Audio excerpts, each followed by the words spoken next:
আমরা গয়া, কাশী, বৃন্দাবন, মথুরা, প্রয়াগ, দ্বারবতী, কঙ্কল যেখানে যাই না কেন, আগে আমাদের ভিতরের সেই দেহতত্ত্বটাকে জানতে হবে। মন্দিরে নেই আর, মসজিদে নেই আর, গির্জাতে নেই ভগবান। গিরি গুহা পর্বতে ছুটিয়া তীর্থ পথে মিছে কেন হয়, হও হয় না। দেখো তুমি চোখ মেলে জ্ঞানের প্রদীপ জেলে, যারে খোঁজো বারে বারে তোমার মূলাধার সহস্রার। সে পরম জ্যোতির তুমি পাবে সন্ধান, মন্দির নয়, মসজিদ নয়, গির্জায় নেই কোনো ভগবান। পৃথিবীতে জানবেন দেহ মন্দিরের উপরে আর কোন দুনিয়ায় কোনো মন্দির নেই। জ্ঞানী মহাজন থেকে শুরু করে আমার নদিয়ার চাঁদ নিমাই বললেন, তোমার যন্ত্রটাকে সাজাও, এই হরিনামটা তুমি অনর্গল তোমার ওই চক্রে বসে একটু জপ সাধন করো। আমার মায়ের আসতে জীবনে আপনারা অনেক অনেক ধরনের সাধনা করেছেন, আপনাদের গুরু যারা দীক্ষা টিক্ষা দিয়েছেন অনেক ধরনের আপনাদেরকে দীক্ষা দিয়ে গেছে। আজকের একটু আমার গুরুর আদর্শটা আমি আপনাদের চরণে নিবেদন করি, এবং আমি যেভাবে আপনাদের চরণে এই হরিনামের যে আসল তত্ত্বগুলো, যেটা প্রকৃত সত্য কথাগুলো আমি ব্যক্ত করার জন্য এসেছি, আমি চাইবো আপনারা যারা হরিনামের নামী হয়েছেন, যারা কৃষ্ণ নামের নামী হয়েছেন, যারা মঠ মন্দিরে আশ্রিত হয়েছেন, যে যেখানে যেমত অবস্থায় আপনারা নাম করছেন, আমি মনে করব অবশ্যই আমার সঙ্গে আপনাদের মিলবে। ভালো করে মন দিয়ে শুনবেন, আস্তে ঠান্ডা মাথায় ভালো করে ভেবে দেখবেন। পৃথিবীতে হরিনাম করার জন্য অন্তত কিয়ৎক্ষণ একটু নিজের মাঝে তন্ময় করতে হয়, তন্ময় হতে হয়। এই যে আজকের এখানে হরিবাসন নির্মাণ করে হরিনাম, আপনি জোরে জোরে হরিনাম করবেন, হরিবাসর হরিনাম করবেন, এটা বিশ্বের মঙ্গল। কি বললাম? আর যেটা বাড়িতে বসে একাকী নিরালা নিভৃতে আপনি মনে মনে নিজের মাঝে তন্ময় হয়ে করবেন, ওটা আপনার আত্মিক উন্নতি, ওটা আপনার ভিতরে চেতনা তৈরি হয়। তাহলে কি বললাম? একটা বাইরের সেবা, একটা ভিতরের সেবা, একটা বাইরের কর্ম, একটা ভিতরের কর্ম। বাইরের কর্মটা কিভাবে? এই যে আজকের আপনারা আমরা সবাই মিলে হরিনাম করছি, ভেবে দেখুন একসঙ্গে যখন সবাই মিলে আমরা নিতাই গৌর কৃষ্ণ প্রেমানন্দে হরি হরি একবার হরিনাম করলেন, এতগুলো মানুষ হরিনাম বললেন, যারা শুনছে একসঙ্গে দেখা গেল হয়তো 10,000 নাম যুক্ত হয়ে গেল। কি বাবা? এটা হলো বাইরের প্রকাশ, বাইরের গুণের প্রকাশ, বাইরে বিশ্বের কল্যাণ, কিন্তু আত্মিক কল্যাণের জন্য নিজেকে একটু নিভৃতে একাকী বসতে হয়। এই বসাটা আমি আপনাদেরকে একটু ছোট করে জানিয়ে দিয়ে যাই, এটা খুব ভাইটাল পয়েন্ট। বাবা ঠাকুর হরে কৃষ্ণ কাঁসা বাজাচ্ছেন যিনি, আমি অনুরোধ করব বাবা, আমার বাবা পায়ে পড়ি, এইটুকু সময় দিন, 5 মিনিট সময় দিন, বাজাবেন, তারপর বাজাতে হবে। আর এবার যদি বলেন যে না বাবা ঠাকুর মশাই বলেছে, তাহলে চলুন চালিয়ে যান। খুব মন দিয়ে শুনবেন, খুব মন দিয়ে ভালো করে শুনবেন। আপনারা বাড়িতে যখন থাকবেন এমনি প্রসেসে হরিনাম করুন, তাহলে দেখুন তো কত তাড়াতাড়ি ফল ফলে। এই কথাগুলো আমি ইউটিউবে প্রকাশ করি বেশি বেশি মানুষের কাছে, এবং ইউটিউবার ভাইদের কাছে, বন্ধুদের কাছে, সবার কাছে আমি কৃতাঞ্জলি পুটে বলি, বন্ধু এইটুকু অন্তত এডিট করে সারা বিশ্বে পৌঁছিয়ে দাও। এটা আমার কথা নয়, এটা বেদের তত্ত্ব। এটা আমার কথা নয়, এটা আমার নদিয়ার নিমাই চাঁদের তত্ত্ব। যে তত্ত্বটা আজকের ঢাকা পড়েছে বলে আমরা সংসারে আমরা আস্তে আস্তে নিমজ্জিত হয়েছি, আমরা উঠতে পারিনি। যে কারণে অনুরোধ, আপনাদের পায়ে ধরে বলবো, আপনারা দয়া করে এই তত্ত্বটা একটু বাড়িতে চেষ্টা করবেন। জীবনে ঠাকুর ঘরে গিয়ে অনেক হরিনাম করেন, হরিনাম শোনেন, কিন্তু নিরালা নিভৃতে বসে 10টা মিনিট আমার কথাটা যেভাবে বলছি একটু এগিয়ে যাবেন। বাড়িতে যখন বসবেন নিভৃতে একা বসুন, বা ঘুমানোর ঠিক 10 মিনিট আগে আপনি বিছানায় বসুন। এই বিছানায় বসে এইবার আস্তে আস্তে আডুম বাডুম হয়ে, ওই যে যেমন আমার মা বসেছে মা, অমনি করে বসবেন, অমনি করে আডুম বাডুম হয়ে বসবেন। পারলে চেষ্টা করবেন এই গোড়ালিটা এই তলপেটে টেনে নিয়ে আসুন, এই গোড়ালিটা এই তলপেটে টেনে নিয়ে আসুন। এটাকে বলা হয় আসন। এই আসনটার নাম হলো পদ্মাসন। পদ্মজনী ব্রহ্মা করেছিল এই আসন।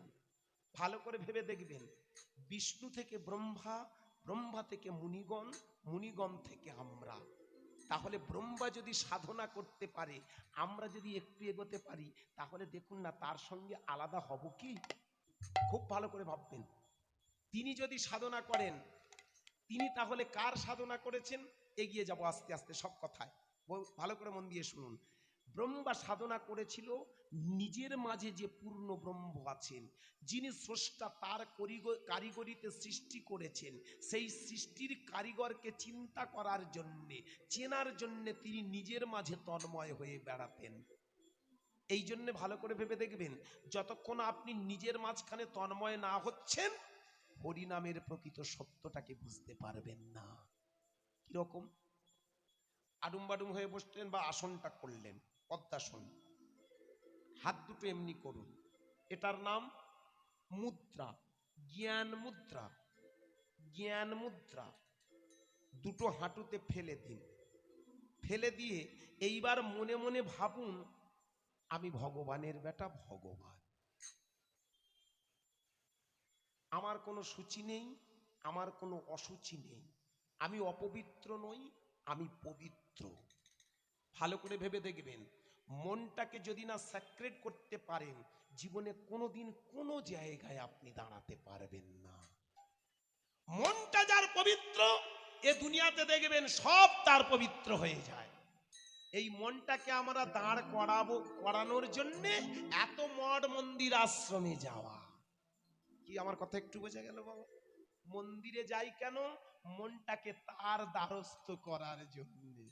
কিন্তু দেহ মন্দিরে এসে যদি একবার মনটা তার দ্বারস্থ করা যায়, তাহলে এটাই হয়ে যায় শ্রেষ্ঠ মন্দির। এইবার ভালো করে ভাবুন, আস্তে আস্তে নিজেকে ভাবুন আমি পবিত্র। অনেকে বলতে পারেন, বাবা আমি তো ওটা ভাত খাওয়া কাপড়। অনেকে বলতে পারেন, বাবা আমি তো প্রস্রাব করে এসে বিছানায় যখন ঘুমাতে যাই ওই কাপড়টা প্রস্রাব। এই ব্যায়ামটা মন থেকে হটান। এই প্রস্রাব করে এসেছি বলে অপবিত্র, ভাত খাওয়া কাপড় বলে ওই কাপড়ে ভগবানের নাম করা যাবে না। এখানকার এই ভালো করে খুঁতখুতানির জন্যে আজকের এই ব্যায়ামটা ঢুকেছে বলে আমরা কিন্তু প্রকৃত ভগবান কি বুঝতে পারি না। আজকের আপনি মনে করছেন আমার পায়খানার কাপড়, আপনি মনে করছেন এটা আমার খাওয়া কাপড়। এমন একটা দিন আসবে, আজকের আপনার ক্ষমতা আছে, আপনি কাপড় ছাড়ছেন। এমন একটা দিন আসবে, ছেলে হোক বউ হোক, কেউ আপনার কাপড়টা হয়তো এক সপ্তাহ ধরে আর কেউ বাদ দেবে না। সুন্দর ব্যাখ্যা। কি বাবা, আজকের ভালো করে ভেবে দেখবেন, আমি মনে ভাবছি এটা আমার পায়খানার কাপড়, কিন্তু এমন একটা দিন আসবে যেদিন আপনার কাছের মানুষ যাদেরকে এত ভালোবেসেছেন, ওই মানুষগুলোকে আপনার জামাটা খুলে বলবে না, বাবা এটা তুমি স্বচ্ছ পবিত্র পরে থাকো। তাহলে কি আপনি নাম করতে পারবেন না? এই জন্য ভালো করে ভেবে দেখবেন, সবসময় আমাদের একটা জিনিস মাথায় রাখতে হয়, মন যদি পবিত্র না করে আমরা আসনে বসতে পারি, তাহলে সবটাই বৃথা হবে। মন পবিত্র, সব দেখবেন আস্তে আস্তে ধুয়ে মুছে যায়। আলো জ্বালালে যেমন ঘরের সব অন্ধকার দূর হয়, মনটাকে পবিত্র করে আসনে বসলে আস্তে আস্তে দেখবেন আপনার ভিতরের সমস্ত কিছু দর্শন পাওয়া যায়। প্রেম সে বলুন নিতাই হরি বল, হরি বল, হরি বল। এইবার ভালো করে মন দিয়ে ভাববেন,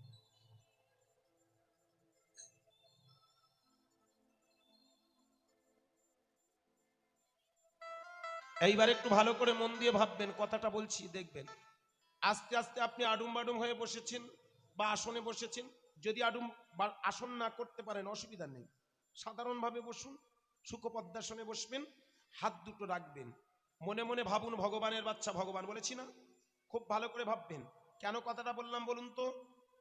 বাবা জমিদার যদি হয়, জমিদারের ছেলেও জমিদার হবে, হবে না? ঠিক ঠিক। আমার বাবা যদি 10 বিঘা জমি থাকে, বাবা কি জমিদার জমির দলিল দালাল সব নিয়ে চলে যাবে? দলিল দালাল তো রেখে যাবে আমার জন্য, কি বাবা? আমি আগামী দিনে বাবার জায়গায় আমি জমিদার। তাহলে যাদেরকে দেবতা বলছি, যাদেরকে ভগবান বলছি, সর্বেশ্বর্বা বলছি, তাদেরকে আমরা এখন তো চোখে দেখতে পাচ্ছি না। তাহলে জমিদারটা কে? নিতাই গৌর হরি বল, হরি বল। এগুলো আগে বোঝা লাগবে বাবা, এইগুলো আগে বুঝতে হয়। কিরকম তাহলে? তাহলে নিজেকে মনে ভাববেন আমি সুপার লর্ডের ব্যাটা, সুপার লর্ড। পাওয়ার তৈরি হয়ে যাবে ভিতরে, স্পিরিচুয়াল পাওয়ার, আধ্যাত্ম শক্তিগুলো আস্তে আস্তে এসে যায়। এইবার মন দিয়ে শুনুন, আস্তে আস্তে চোখটা বন্ধ করবেন। চোখটা বন্ধ করে এই চোখের দৃষ্টিটা নাকের ডগায় ফেলে দিন। এর থেকে বড় সাধনা দুনিয়াতে নেই। এর থেকে কীর্তনের তাড়াতাড়ি ফল পাওয়ার কৌশল আর দুনিয়াতে পাবেন না। সারা জীবন ওই গোবিন্দ সেবা করে করে যাবেন, ভেতরে যদি না রাঙাতে পারেন কিচ্ছু হবে না। সেবা তারে বলা হয় যদি আমাদের ভিতরের মানুষটাকে খুঁজে পাওয়া যায়। ভালো করে ভেবে দেখবেন, আপনি গোবিন্দ মন্দিরে, দেবতাদের মন্দিরে সেবা দিচ্ছেন, ও কাকে সেবা দিচ্ছেন? রাশিকৃত নিয়ে গেলেন, কায়দা মতো ফিরিয়ে আনলেন, আবার ইনডাইরেক্ট ভাবে সবাইকে দান দিয়ে দিচ্ছেন। এটা কি বোঝানো গেল? সাধারণ মানুষ তাহলে তো দেবতা, ও তো খেলো না। খেয়েছে কি? আপনি খাবারগুলো নিয়ে চলে যান, ওখানে দিয়ে দেন, খাবে? খাবে না। তাহলে ওটা চলে আসছে সাধারণ মানুষকে দেয়া হলো, তাহলে এই তো দেবতা, এই তো জীবন্ত দেবতাকে তুমি খেতে দিয়েছো। The man is god, everything god, every matter is god. এগুলো বোঝা লাগবে। এগুলো বুঝিনি বলে তাই আজকের আমরা ভগবান ভগবান করে চিৎকার করে গেছি, কিছু খুঁজে পাইনি। আজকের ভালো করে ভেবে দেখুন। তাহলে এইবার আস্তে আস্তে চোখটা বন্ধ করুন, চোখের দৃষ্টিটা নাকের ডগায় ফেলে দিন, সোজা নাকের ডগায় নিয়ে আসুন, সোজা টেনে। এখনই চেষ্টা করুন চোখ বন্ধ করে, বাইরে নয় কিন্তু। কারণ যখনই চোখ বন্ধ করবেন দেখবেন কনসেন্ট্রেশন তৈরি হবে। Concentration is best of policy. একাগ্রতাটাই হলো শ্রেষ্ঠ পথ। যখনই চোখটা এই দৃষ্টিতে ফেলে দেবেন, আস্তে আস্তে তৈরি হয়ে যাচ্ছে আপনার মনের একাগ্রতা। অনর্গল এইখানে বসে এইবার গুরু মন্ত্রটা জপ শুরু করুন। আমি আপনাদের গুরু মন্ত্র ছোট করব না বাবা, যার যা গুরু মন্ত্র, কারণ গুরু ছাড়া পৃথিবীতে কেউ কোনোদিন বড় হতে পারেনি। পেরেছে? বিবেকানন্দ অত বড় হয়েছে কার আশীর্বাদে? রামকৃষ্ণ ঠাকুর যদি না কৃপা করত। কি গো মা? আমার চৈতন্য মহাপ্রভু অত বড় হয়েছিল কার আশীর্বাদে? দুজনের আশীর্বাদ ছিল। দুটো দামি গুরু ছিল। ছিল তো অনেক গুরু, কেশব ভারতী ছিল, তোতাপুরী ছিল, কি? কিন্তু আরো দুটো বড় দামি গুরু ছিল, সে হলো মা আর ঘরের স্ত্রী। প্রেমে বলো নিতাই হরি বল। এই কথাটা বললাম, কথাটা একটু মাইন্ড করবেন, খুব ভালো করে রিমার্কের জায়গা নিয়ে আসুন। মা যদি না আশীর্বাদ করতো তাহলে কোনোদিন আমার নিমাই চাঁদ বড় হতে পারত না। অনেকে বলে আস্তে, নিমাই ঘর ছেড়েছে ওর মাকে কাঁদিয়ে। এসব কথাগুলো কি জানেন? বুজরুকি গল্প শুধু আমরা শুনে গেছি, আজগুবি কাল্পনিক গল্পগুলো শুনেছি। কিরকম? মা নাকি মাকে কাঁদিয়ে নাকি নিমাই চলে গেছে। ভালো করে ভেবে দেখুন, কোন মহাপুরুষ কোন তার মা বাবাকে কোনোদিন চোখের জল ফেলান না। এটা বোঝার আছে, দেখবেন কেমন। নিমাই যেদিন যাচ্ছিল কেশব ভারতীর কাছে, 24 বছর বয়স যখন, খুব ভাইটাল কথা, একটা ভালো পয়েন্ট। 24 বছর বয়সে যখন নিমাই কেশব ভারতীর কাছে দীক্ষা নেবে বলে যাচ্ছে, সন্ন্যাস মন্ত্র নেবেন আর বাড়ি ফিরবেন না, সেদিন মায়ের কাছে গিয়ে ভোরের বেলা একটাই কথা বলেছিল, মা তুমি আমায় আশীর্বাদ করো। একটা পদাবলী এখানে আছে, এই জন্য জানেন আসতে পদাবলীগুলো শুনে যাই, পদাবলীর মানে বুঝি না। কোকিল কণ্ঠেতে নিমাই বলে মা মা, ঘুমের ঘরে সচি বলে যা যা যা। কি? কোকিল কণ্ঠেতে নিমাই বলে মা মা, ঘুমের ঘরে সচি বলে যা রে যা যা। কথাটা আমরা শুনেছি কিন্তু মানে বোঝার চেষ্টা করিনি, উল্টো বুঝেছি। আমরা শুনছি কি, নিমাই কোকিল কণ্ঠে নিমাইকে মা বলে ডেকেছিল, আর মা ঘুমের ঘরে নিমাইকে বলেছিল যা। এটা ভুল ধারণা, তত্ত্বটা শুনুন। মা ছিল সংসার রূপ মায়াজালে অন্ধ। কারণ নিমাইয়ের মায়ের একটা নয়, দুটো নয়, আটটা কন্যা প্রথমে মরে গেছে। কোন মায়ের যদি প্রথমে দুটো একটা ছেলে মারা যায়, আমি আপনাদের কষ্ট দিতে চাই, সেই মায়ের জীবনে যে কত যন্ত্রণা আছে, ব্যথা আছে বলে বোঝানো যাবে না। সবাই ভুলে গেলেও দেখবেন মা কিন্তু বলতে পারে না। মায়ের হাড় যদি মাটিতে যায় পোতা, তবু বলে আমার বাধা রয়েছে।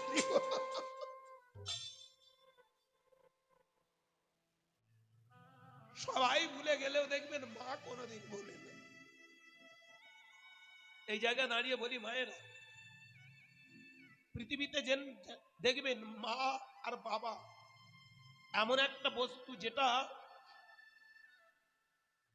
কোনো জায়গায় এই জায়গাটার কোনো বিকল্প হয় না। এই বাবা মায়ের জায়গাটা কেউ পূরণ করতে পারে না। এখানে দাঁড়িয়ে ছোট্ট করে বলি, দেখবেন সমাজের বুকে আমরা ভগবান খুঁজে বেড়াই, কিন্তু দেখবেন মা বাবার উপরে ভগবান খুঁজবেন না।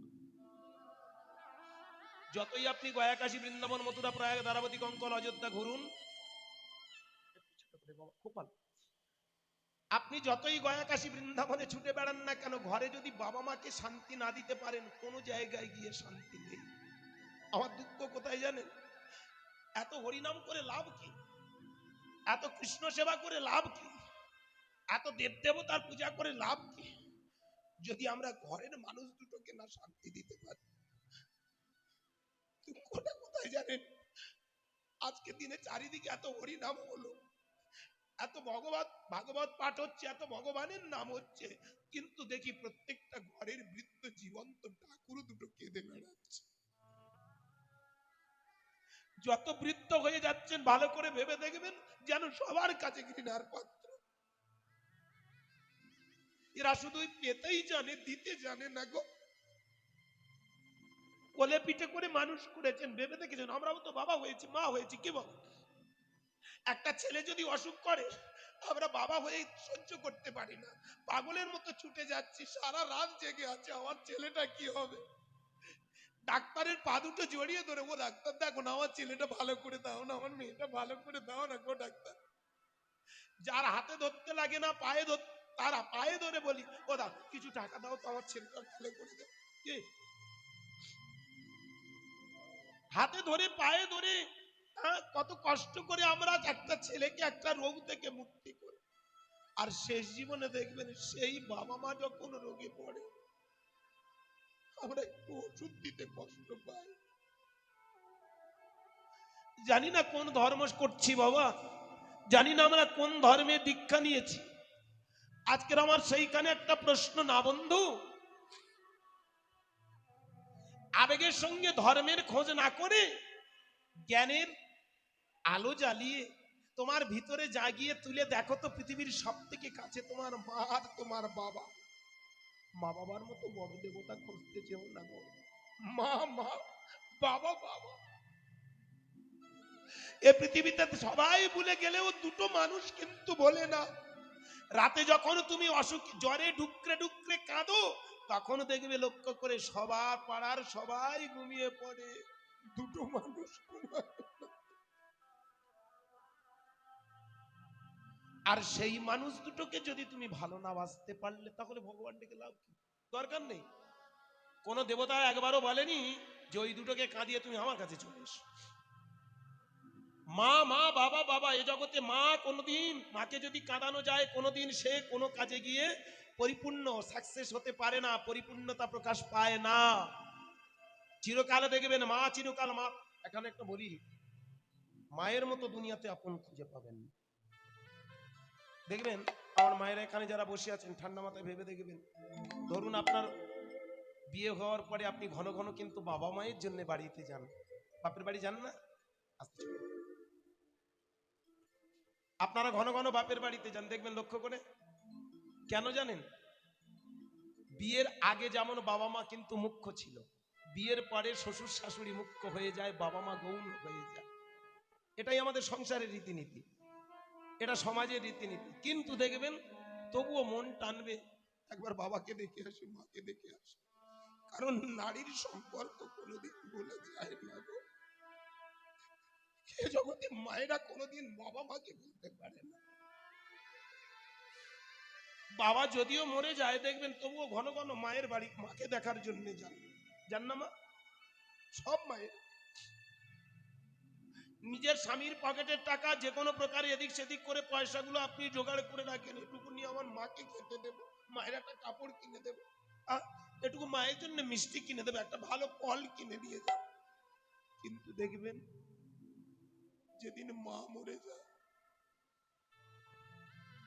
প্রত্যেকটা মায়েরা কিন্তু শেষবারের মতো ওই নিজের বাপের বাড়িতে গিয়ে শ্রাদ্ধাদি ক্রিয়াটা হয়ে গেলে দরজার কাছে বসে বসে কেঁদে বলে, মা বাবা গিয়েছিল তবু আমি অনেকটা সহ্য করে নিয়েছিলাম, তুমি যে চলে গেলে, তুমি বাবা দুজনে যখন চলে গেলে তাহলে এই রাস্তাটা তো তুমি আমাকে চিরকালের মতো বন্ধ করে দিয়ে গেলে।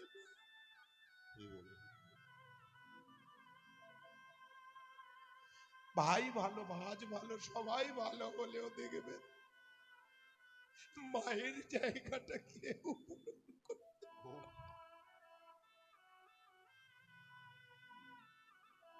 এ জগতে, তাই বলবো মা মা, মায়ের জায়গা পূরণ করার মতো দুনিয়া নেই। আমার নিমাই চাঁদ এত অবুঝ নয়, তার মতো একটা জ্ঞানী ছেলে কোনোদিন মাকে কাঁদাতে পারে না। কথাটার মানে আমরা বোঝার চেষ্টা করি, খুব মন দিয়ে শুনবেন, কথাটা কত দামি কথা। কোকিল কণ্ঠেতে নিমাই বলে মা মা, মানে কি? দেখবেন কিছু কিছু মানুষের কণ্ঠস্বরটা এত মিষ্ট হয় যেটা 8-10টা মানুষের কাছে খুব যেন আনন্দের লাগে। কি বাবা, মান্না দে বাবু মারা গেছে, গানগুলো শুনলে কি মনে হয় ও আর হবে না বাবা? মান্না দে কে best of singer in the world বলা যায়, ইন্ডিয়া বললে হয়তো ছোট করা হবে। গানগুলো শুনলে মনে হয় যেন অমৃত ঢেলে দিচ্ছে, কি তাই না বলুন? তার কণ্ঠ এত সুমিষ্ট। লতা মঙ্গেশকরের কথা ভাবো, যে মেয়েটার বিকল্প আর হবে না, হবে বাবা যতই আসুক না কেন। মা সরস্বতী যেন নেমে এসেছিল, সময়ে চলে গেছে। তাহলে ভালো করে ভেবে দেখুন, আস্তে ভালো করে ভেবে দেখবেন, ওই যে মেয়েটা না যখন গান গাইতো, আহ কি মিষ্টি, কি কণ্ঠ, কি তাই না? তাহলে ভালো করে ভেবে দেখুন, নবদ্বীপেও তেমন। তখনকার দিনে যত মানুষ জন্মেছিল সব থেকে শ্রেষ্ঠ মানুষ হলো আমার নিমাই চাঁদ, যার কণ্ঠটা ছিল কোকিলের মতো সুমিষ্ট। কি বোঝা গেল কথাটা? কোকিলের মতো সুমিষ্ট কণ্ঠ, আর যে কণ্ঠটা দিয়ে আমার মাকে ডেকে বলেছিল মা মা। এবার বলি যেটা কেটে রেখে এসেছি, মায়ের একটা নয় দুটো নয়, আটটা প্রথমে মারা যায়, ছেলে মারা গেল, 8টা কন্যা সন্তান মারা গিয়েছিল। এটা আমাদের গৌর সন্দর্ভ গ্রন্থ বা বিভিন্ন গ্রন্থে আপনারা পাবেন। নবম গর্ভে একটা ছেলে জন্মেছিল যার নাম বিশ্বরূপ। 10ম গর্ভে জন্ম নিয়েছিল আমার গৌরাঙ্গ মহাপ্রভু। কি বোঝা গেল? মা চেয়েছিল আমার 8টা মেয়ে মারা গেল, নবম গর্ভে আমার বিশ্বরূপ আসলো, সেও আমার 11 বছর বয়ক্রমে হারিয়ে গেল, ঘর ছাড়া হয়ে চলে গেল। তাহলে আমি নিমাইকে চাইবো যেন তেন প্রকারে ওকে সংসারে বেঁধে রাখা। প্রথম তাই একটা মেয়ের সঙ্গে বিয়ে দিয়েছিল নিমাইকে, বল্লভাচার্যের কন্যা লক্ষ্মী প্রিয়ার সঙ্গে। কি বাবা, দ্বিতীয় বিবাহ দিল আর একটা মেয়ে, ওটা কেমন ভাবে মারা গেল? এখানে আবার একটা বড় তত্ত্ব দেখুন। লক্ষ্মী প্রিয়ার সঙ্গে বিয়ে হলো, বিয়ে করার কয়েকদিন পরে চলে গেল ওপার বাংলা। খুব মন দিয়ে শুনবেন, নিমাই চাঁদের জন্মস্থান নবদ্বীপে, কিন্তু পৈতৃক জন্ম ভিটে ওপার বাংলা শ্রীহট্টে। ওখানে একটা কাজের জন্য নিমাই আমার করলো কি জানেন? লক্ষ্মীপ্রিয়াকে বিয়ে করে উনি কাজের জন্য চলে গেলেন। আর কাজের জন্য যখন চলে গেলেন, লক্ষ্মীপ্রিয়া এমন একটা মেয়ে দিন রাত স্বামীর কথা ভাবতে ভাবতে খাওয়া নাওয়া ত্যাগ করলো। এ এখনকার মেয়ে নয়, 500 বছর আগে নারী চরিত্রটা ভালো করে ভেবে দেখবেন। এখনো যে নেই তা বলবো না, তবে আজকের সিংহভাগ মায়েরা কি করেন, তুমি চলে গেছো অন্য জায়গায় কাজে, আমি চলে যাব আমার কাজে। হ্যাঁ, বিষয়টা তাহলে কি দাঁড়ালো, সংসার সব স্লোয় চলে যায়। নিমাইয়ের যে স্ত্রী, প্রথমা স্ত্রী, যার নাম লক্ষ্মীপ্রিয়া, স্বামী চলে যাওয়ায় দিন রাত কাঁদতে কাঁদতে, স্বামী যে আর আসছে না, কাঁদতে কাঁদতে ভাবতে ভাবতে খাওয়া নাওয়া ত্যাগ করলো। স্বামীর বিরহে কাঁদতে কাঁদতে ক্ষীণ হয়ে, শরীর দুর্বল হয়ে উনি বিরহে আস্তে আস্তে মারা গেল। এইখানে বৈষ্ণব পদাবলিতে বললেন, বিরহ রূপ কাল সাপের দংশনে নিমাইয়ের প্রথমা স্ত্রী মারা গেল। কি বোঝা গেল? কি বললেন? বিরহ রূপ কাল সাপের দংশন। সাপ মানে সাপে কেটে